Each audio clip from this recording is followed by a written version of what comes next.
It's a return to Nachmund.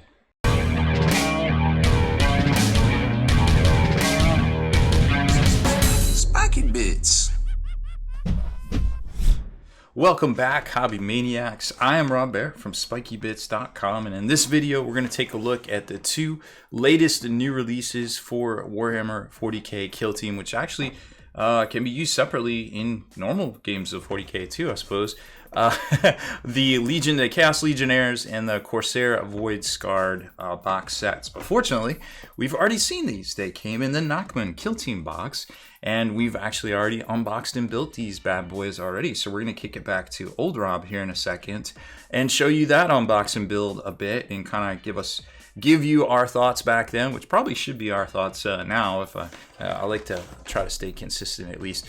However, one thing I did want to talk about was the pricing. So these are $65 for the Legionnaires box and $60 for the Corsair Void Scars, which is kind of to be expected because, you know, that's what most base Eldar squads were going for. But this was a bit of an enigma because I figured it would go for $70. The upgrade sprue when Nachmund came out was going for $35 to $40 by itself online on secondary markets, which was just crazy considering you get a full squad in here that's already priced out at $60, and then you get an upgrade sprue that you could potentially get $35 for, although I'm sure it's going for less now. However, if you want to run it with all the cool upgrades, which are also a thing in the normal Chaos Space Marine Codex now in 9th edition, then this is probably the box set you want to buy instead of the normal Chaos Space Marine box set, unfortunately. So like I always say, you can always get your hobbies for less from Amazon.com or Dicehead, or hopefully your local game store as well. So be sure to check those out if you're looking to pick these up this week. Now, let's kick it back to past Rob to unbox and build these and give you our thoughts then and come back and wrap it all up in a nice little bow. Jumping over to the box set itself, it is a the larger box configuration. The card stock is very thin, almost like any of the Knight Renegade boxes. If you bought those, it's not the really thick card that we saw with the last boxes, and that could be because, you know, paper and supplies and things are, well, everything in general is just really hard to get these days, just because. Like I said, $195 retail for this. The very first Kill Team starter was $160. That was 2018. Really good value in there for those. But, you know, it's 2018 might as well have been 20 years ago, I feel like, you know, in some ways, right? So you can always get this for less on Amazon, your local game store, hopefully your local game store, dicehead.com, or, you know, you can order it straight from GW. There were no pre-order restrictions. Taking a look at all this stuff, you got the conduits, the regulator things rather. This is its own complete kit. That's cool. Now, I'm not going to put this stuff together because we've actually already put all of this terrain together at one point or another. And those, I will try to link the videos, you know, in the little pop-ups and things like that. These are the conduits. Which is a great little set. Like I said, they got these little plasma doohickey core things that we first saw in the Battle for McCrag box, and they slide in there, and you can have like some fun. I like terrain. I like all of my components that do stuff. Like I want all my dreadnoughts to move. I want all my things, my guns to track and go up and down. I want my cranes to move and go up and down, and that's just me. And this is the other half of the servo haulers kit, because you only get the one half of it. This is the furnace. Two sprues right here. We've seen this before. We've actually unboxed and built that one as well. And then the alchemite stacks. There's two sprues of the same one.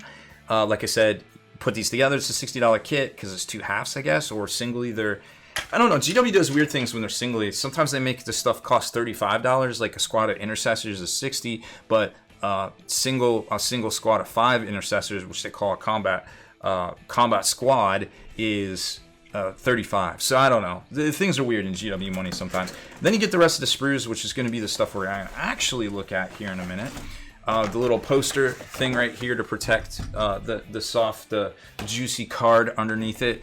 Oh, looks like we lost a bit to the Chaos Space Marines there. The Nachmund book, the instructions, which we'll take a look at mostly just for the new guys, and then the hard card boards right here. Now, you don't always get these ones here when they make the smaller size starters into different things in the kill zones and stuff. These really generally only come in these larger configuration starters, and it looks like the new Aldari sheet and Chaos Transfer from 2018. Which, strangely enough, somebody brought this up the other day. It doesn't have the corn symbols on it, and it doesn't have a Thousand Sons, Emperors, so any of the cults it doesn't actually have on there.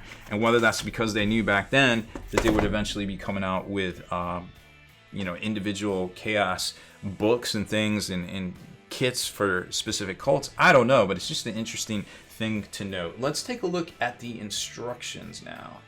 Diving right in, we can see all the sprues that I just showed you right there, nothing new. And then we get the instructions for the chaos side of, or the chaos kill team in here. Now remember, it's just going to come with that small little sprue that I'm going to show you in a second.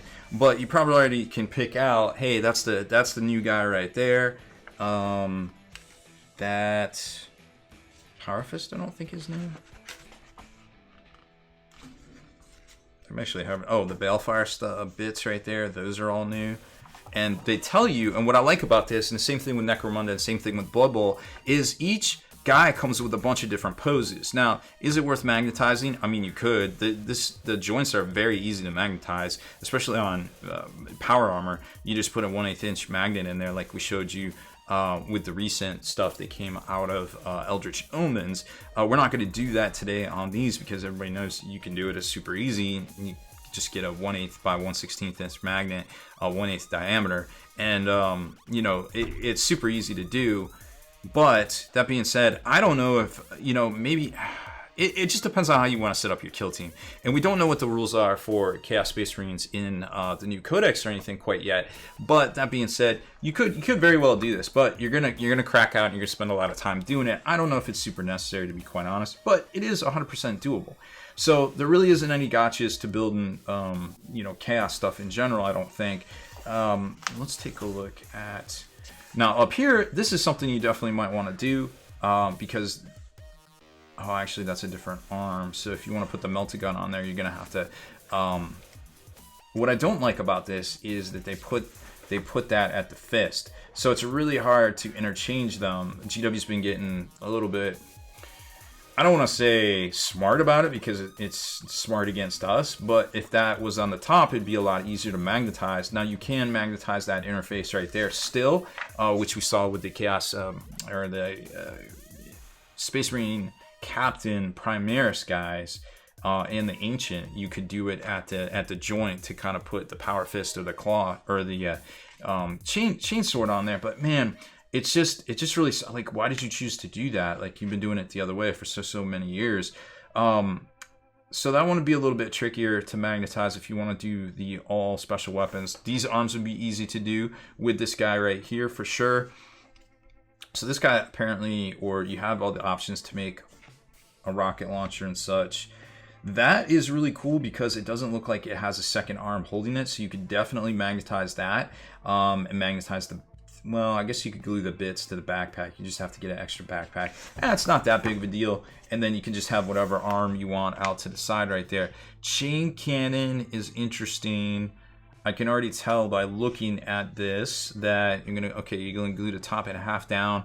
I hope there's nubs here because lining all this stuff up sometimes can be a little bit ridiculous if there isn't like a clear, like, hey, this is where this goes. So semi worried about that. This guy over here is really interesting with the new chain axe. Okay, so it looks like they just lock in there. Again, I hope that's something that lines up well. These are all the standard guys, and unfortunately, yeah, see, the Chaos Space Marine squad does this thing right here at the wrist, where there isn't a whole lot of room to magnetize it. You still can, but it's annoying. It's way more annoying than if they just did it at the top of the fist. And then pretty much normal stuff from there. You can just got some head swaps and some different things. No big deal. Getting into the Eldar now. These guys you could definitely magnetize their arms, and I'm almost wondering if these are interchangeable with like stuff like the Guardians. So I might grab the Guardian squad recent release and kind of just check some of the parts just to see. But that being said, it looks like these go together easier than like the Guardians. Like, well, I guess you got a left and right half, top and bottom half, and then the arms go on there, and then the head, and you can put the antennas and things. I still feel like this easier than the Guardians though, but I might be wrong. This guy looks way easier than the Guardians. And again, you got the 3 different poses. This is really cool. So you got the, I don't even know what weapon that is. I'm gonna have to look at these. And then you got the cool Wave Seeker guy. It looks like a Warlock or a Farseer. I guess probably more on the Warlock side. Void Scarred Gunner. That guy's really cool looking. All the warriors have some sort of gun. I don't know what that is, but that's pretty neat. Almost like it's on the Dark Eldar side of things. Definitely on the Dark Eldar side of things. So you can build them a bunch of different poses, and it looks like they all have varying degrees of difficulty depending on which pose you pick. But man, all these poses look dope. How cool would it be if like every Space Marine kit was like this, or every kit came with this many pose options instead of just like random duders? Like, that's just really neat. I kind of like that. I don't really see any gotchas unless any of the double-handed stuff could be totally gotchas. But I like this too with the just kind of crouching, getting ready to bust a move here, or you can have the straight up Ranger rifle. Still don't know what that gun is. It's gonna perplex me until I find out. I'm sure very first comment, it's a this, you stupids. Okay, yeah, fair enough. I should have known that. I didn't really look at the Kill Team stuff, to be honest. I'm just kind of like, whatever. It looks cool. Eldar, new Eldar, people will like it. Let's take a look at the sprues, and then I want to see what we can do with these as far as mix and matching them with other kits. First up will be the Void Scarred Corsairs here, and you can see between the 2 sprues you get in this kit, or 3 rather, there is a ton of options. Like I said, each one can make all those different poses, and it's really neat because, I mean, you can have leftovers, and hopefully these cross over to some of the Guardian stuff, you know, and that would just be really cool. You can make some really dope looking, and Dark Eldar even. I don't have any Dark Eldar sprues here, unfortunately, so I'm not going to be able to tell that. But man, there's so much stuff on here. I wouldn't even know where to start. Now, man, everything just looks so good. Like, you got room to fade here on these capes, and then I don't know what this is, but it kind of looks like some sort of Drake hide, perhaps, or something like that. Maybe they're semi-exodite. Picked up something along the way, and you got the little bird thing, and then these are a little bit smoother with a little bit of stitch work or something like that. So you can do a whole bunch of crazy looking stuff here. Tons of helmets, some really Dark Eldar looking stuff, and then you can go with like the normal kind of punky outcast looking. I want to almost say like an X-Men reference to like Morlocks, but they're kind of Morlocky, I guess, or Reverie from the X-Men. Just kind of like the don't really care, we're just gonna do our own thing, which kind of describes everything about them. And then we'll take a look at the Chaos stuff. So here's the normal squad, or I guess the Legionaries as they are supposedly going to be called in the future. We've unboxed and built those in the past, so we're not going to show you too much on that, but here is the upgrade sprue, which is the size of a character sprue, so it's going to be interesting what their price is at to come with this kit. Chain cannon right there, large glaive, and all the balefire bits, hopper, extra bits too. Wow, that's a lot of bits. And then of course an arm. And that seems to be takes up most of the sprue, to be quite honest. And there's those heads that everybody seemed to love so much, and they look really good. So lots of cool stuff here, and it'll definitely give your Legionnaire squad a little bit different of a look. So here is the assembled Soul Weaver, which is really cool. Like, you know, all those little spirit stones and stuff, we chose to go with that. You can see where some of the nubs and things are. Just be careful and follow all that stuff down. We're just going kind of fast, but you can see where the gapping is going to be. So, you know, if you want to use some of that super thin Tamiya glue, stuff like that, just hold it together. It'll be good. You can always go back and backfill it, like but yeah, just to get this together and kind of show you, we just kind of went fast with it, but. What I did notice, and I love that blade on the back, is that all of these bits will definitely go with the Guardian. So you can really they all have that same flat interface right there. You can really make a lot of like cool looking squads from this stuff right here, because putting all the different bits and kind of things together, and for the most part they're gonna fit. Some of the two arm stuff I didn't actually compare to see if they would fit, but torso wise they look to be about the same. So in theory, as long as there isn't any crazy positioning on the torsos between the two, like a turn or anything like that, they should work. So there's the Soul Weaver. Then we got this guy here, which I think is just a normal dude, or kind of punky dude. He's got a lot going on, so there's just enough detail to make it, get in there and really crack out to paint into things and do some gold trim, or do some like very kind of like bombastic football style colors and things, and then hit up all the fur on the back. Or you can use speed paint or contrast or something like that just to get it done really quick. It would all look very, very well. I think this is the what is this, the Way Seeker guy with the little he was the one, I think he was the very first one we saw. And of course you can give him whatever head you want. This one's just kind of basic with no eye patch. Eye patch probably would have been cooler, because you gotta have an eye patch if you have a bird, right? But that's just a really cool looking mini. Now imagine something like this on like a normal like Storm Guardian or something like that. Like it's just little characterful things that you're gonna have so many bits left over. Why not? That's what makes 40k fun, right? And then here's the Warlock duder.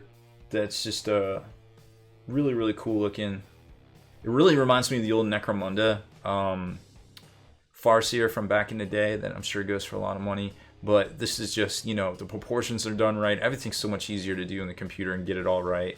Oh man, it's crazy. It's crazy what you can do, but really, really cool miniature. And the fact that you can have the bits, bonus, the Warlocks are, what, $55 for 2? You can get this, and if you don't use this, or ask a friend for the bits, now you got 2 models that would normally cost you $55 in GW money for basically, the cost of this kit. Well, when it comes out, it'll probably be about $60. Taking a look at the Chaos stuff, we put, I don't have any regular Chaos Marines to show you. We put all the specialist stuff together here. Now, this one I was kind of worried about. Like I said earlier, there is no indication of where the top piece and the bottom piece go together fine, but where they hook in here, and where this is supposed to go, it's all just kind of left up there. So you almost have to have 3 hands here to kind of balance it, glue it, and then glue this arm on, so it all kind of, it's rather frustrating to do. So just be aware of that you're gonna have to kind of put on the old try hard pants here to get that one done. A little bit of a stretch. The rest of these guys, I think, let me take a look, went together. I love this guy here. He reminds me of that old, what was that one old video game? Man, I forget what it is.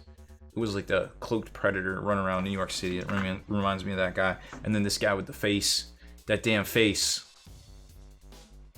And a cool little power weapon. I love how there's so much space in here. I said it back in when these guys came out. 2018, 2019, I guess. Man, just so cool. So much space and stuff in there. It's so much you can do and fade and just have the look you're really going for. GW really knows about paintability. This guy's a little wonky. You have to be careful. You almost have to kind of squeeze these to get, once you get the nubs, there are actual nubs, so where these line up. You almost have to kind of squeeze this to glue it down. It's a little weird, and I'm not sure. I mean, like this should line up just fine, but then it was a little weird to get on there. So just be aware of that. Don't drop your minis, but this would probably fly off in an undetermined direction to never be found again. But look at that posing, this like butcher kind of execution pose. Crazy, crazy cool. Very neat stuff. Everything else. Oh, here's the Bellfire guy. Getting ready to, I don't know, cast a spell, shoot a magic missile at the darkness. I don't even know anymore. It's a really cool backpack. I like that backpack. Lots of room there to do whatever, Legion or what have you. But yeah, really cool upgrade bits. Now, we don't know how these are going to play out when it comes to an actual Chaos Space Marine Codex, but I'm sure they will be offered as a separate kit and have some sort of use in there for sure. And now that we're back to the future, so to speak, Present Rob here, about to take us out, but I did want to mention that I went back and looked up our Nachmund unboxing video. It was on March 21st, so nearly 4 months to the day these are released separately here finally. So it seems to be a little bit more than a quarter, give or take. I don't know if GW has a grand strategy on when they were released to separate releases. Also, it's worth noting that the rule book for Kill Team Nachmund also came out this week, and that is $45 as well. So if you just need the rules and you haven't already picked it up, well, you can get it now separately to pick up all the rules for these guys right here. So that is it. Well, actually, there's more in there too, but definitely these guys right here. So that's it for this one. Thanks for watching our unboxing build of the new Kill Team Legionaries and Corsair Void Scarred miniatures that came out of the Nachmund Kill Team box back in March of 2022. Make sure you hit that subscribe button and turn on notifications so you can be the very first to like and comment on all our posts. If you liked that video feature, consider supporting us over at patreon.com and get back in the mail each month a miniature crate full of some of the stuff we review here, as well as some of the top 3D artist designs out there too to help support what they're doing. Plus, discount coupon codes from some of those same manufacturers. They're yours to keep, whether you cancel or stay on. It's totally up to you. Obviously, we want to keep you as happy as possible. So check it out over at patreon.com/spikybits.